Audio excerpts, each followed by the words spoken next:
This is Jim Sal for Jim Sal Cues, and today we're going to install a insert in the shaft part of the cue to receive the pin that was in the forearm part of the cue, right here. I did a video on the pin, was the last one, Jim Sal 2, and then now we are going to do the insert. So let's go ahead over to the lathe and I will set up the camera.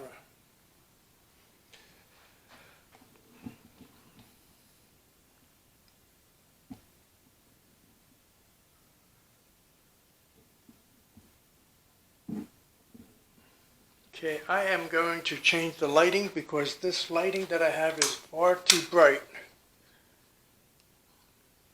See what that's like. Okay, let's see if I can get a little bit more light. Well, actually looks better without the light, so I'll work in the dark. Not actually the dark, but I don't have bright light like I usually work.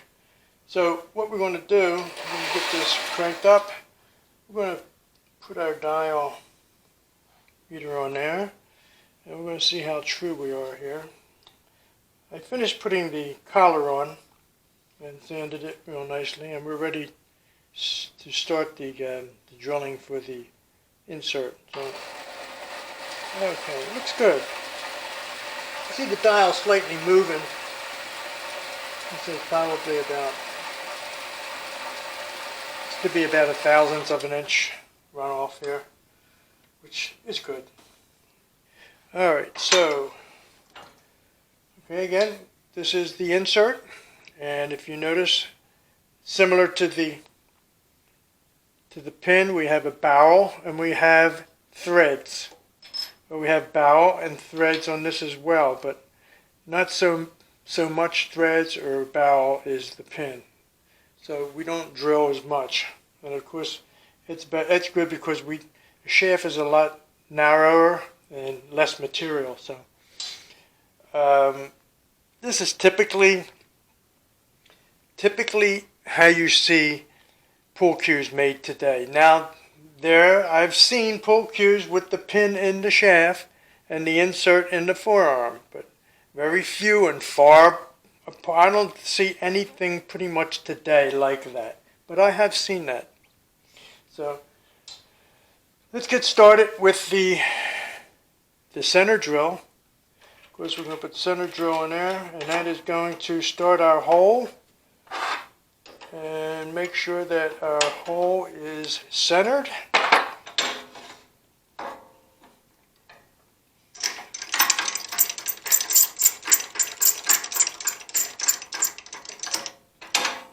Okay.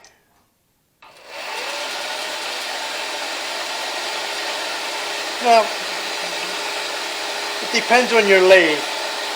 But you want a nice rapid speed. You don't want too fast, and you don't want it to be so fast that the whole thing is vibrating. So you want to get it where the sweet spot of your lathe is, depending what lathe you're using. There's all different lathes. This is a little heavier than your TAG lathe or some of the other lathes. This is steel as opposed to aluminum, which I like. It's a little heavier. I like tailstock because it's a lot more stable. And that's steel V-grooves on the steel bed, which is nice. And we got the center hole drill done. Now our first bit we're going to put in is going to be the total distance, which is going to take up the barrel and the thread and a little bit beyond, as you can see. Okay?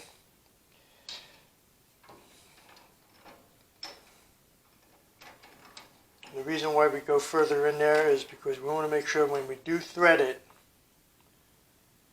that our threads are evened out, and I'll show you when we get to that operation. So what we're going to do this hole drilled. And as you're drilling it, you can see it. You can see if anything changes. It's going in very smooth, very nice, smooth. Nothing's changing. It's following the path of the center drill, which is what you want. At this point, I'm going to remove it. As you accumulate the debris or the spoilings, as you may call it in construction, which I was for almost 50 years, we want to eliminate the pressure and start fresh, start another pile of spoilings.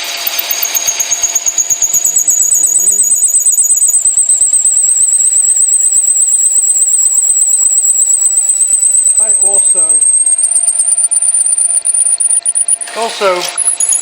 drill a little further in to give me a little bit more hollow space in front of that. And this is the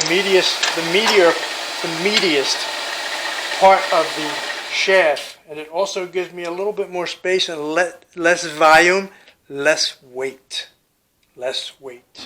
Okay? And when you talk about low deflection, which is the big thing today, less weight is better. Less weight is better. Less weight at the front, the beginning of the cue is better.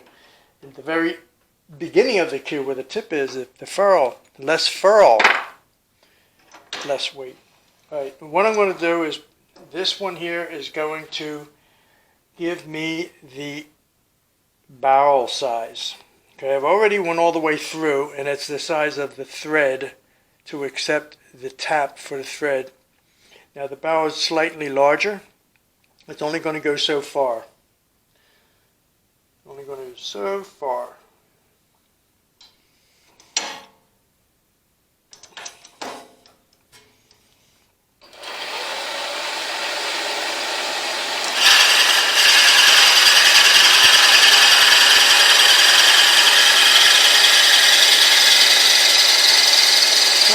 That's about it right there. Now, that's real critical. That's real critical. Because you really have to just get the barrel and retain as many threads as possible. I mean, if we go into the thread slightly, it's not a big deal. But we want 90% of those threads. This is why I put tape around the drill. I know exactly where I'm at when I hit that. If I go in a little bit more, that's pretty much where I got to be. Okay, at this point, what we're going to do is put the first drill bit back in there, because what happened, I drilled this hole, then I drilled a larger hole, and you can't see that, but if you could crawl in there and look at that, you're going to have a bunch of fringes between the smaller hole and the larger hole. So when we put that insert in there, it's really not going to fit correctly or nice and smoothly like we want it to. So all I'm going to do is remove the burrs around the hole. That's just about where that's at. Not a big deal, just going to go in a little bit, that's all. Just take it off. Now, you see the sawdust here? I didn't do any more cutting. All I did is remove the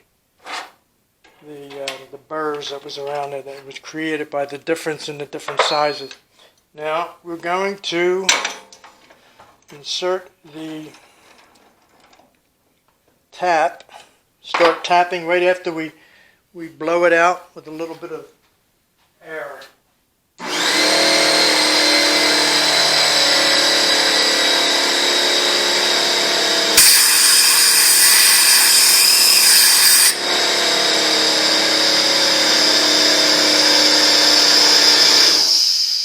Okay, got a nice clean hole now, and we're ready to tap. Alright, I want to get it started. By hand.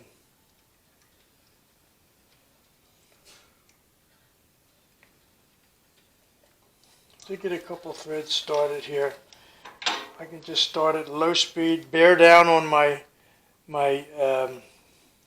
tail stock, and it's a really heavy tail stock. I wouldn't recommend doing this with a TAG, with one of those really light duty. I have those, but I don't use them for doing this kind of work. I use it basically for a sander, and I have the other one that's converted to a it's a CNC conversion, which I did my first video on. But this works good for me. I'm just going to crank it just a little bit.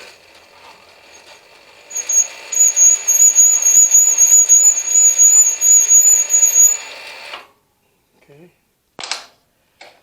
Back up. I want to tighten this up. Make sure this is nice and tight. It don't slip. Okay, let me tighten this up. It probably went in there pretty far. There you go. Okay.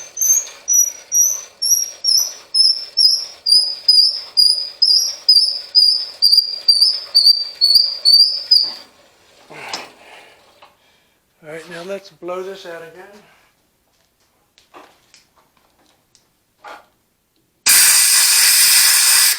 And we'll dry fit the insert.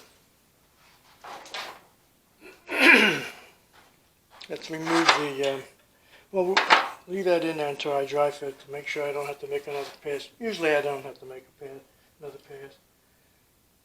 Nice and snug in there. How far are we running? Nice, a lot of thread on this. A lot of thread. I like that. It looks good. It looks really nice. It looks sweet. One of my favorite words, sweet. Okay. Okay, at this point, we're going to epoxy it in. Usually that's boring, but I'm going to show you what I do and how I epoxy this thing. Okay, I get a little cloth just to cover the lathe, just in case, as you can see. That's why. That is why. Okay. And I have these little sticks made up. Just make these little wooden sticks up. And that's what I'm going to use. I'm going to get some epoxy, 2-part epoxy, quick setting. This is 5-minute epoxy. Just need a little bit there.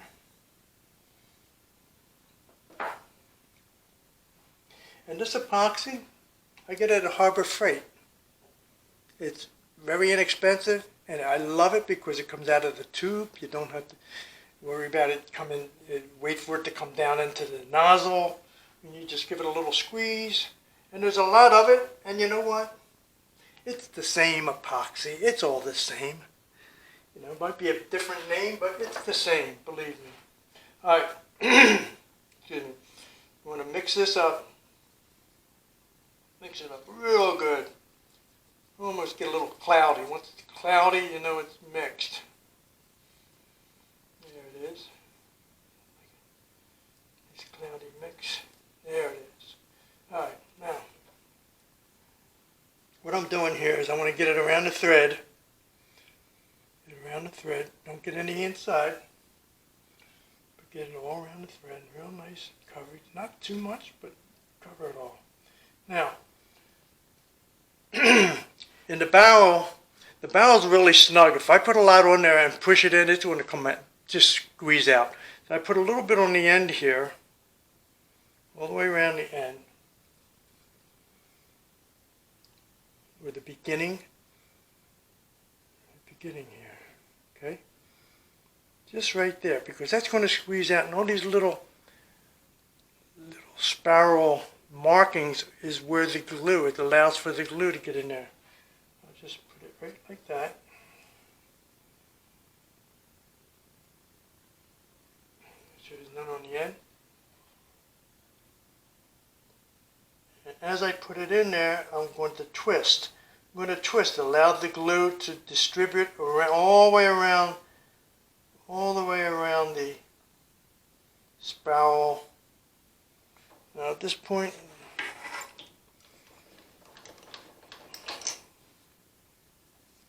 I got some pliers, needle nose with some tape on it.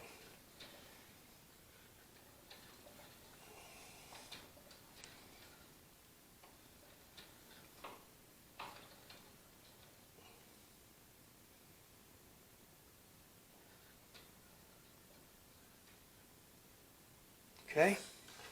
Let's get rid of this. And then we're going to just wipe off anything that may have came out.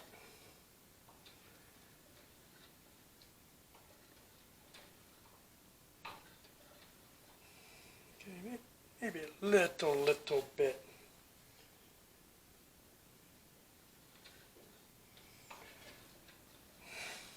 But I have plenty of glue in there, in the thread, and the barrel's nice and snug. There we have it.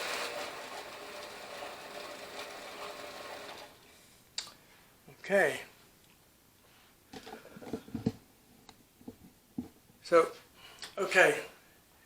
We installed the pin in Jim Sal 2 and we installed the insert in Jim Sal 3. So this video is ready to go onto YouTube. And we will have another one on a different operation or maybe a different machine. I'm even looking at a couple different CNC machines. So when I figure out what I'm going to do there, I'm definitely going to have a video on that. So until then, arrivederci.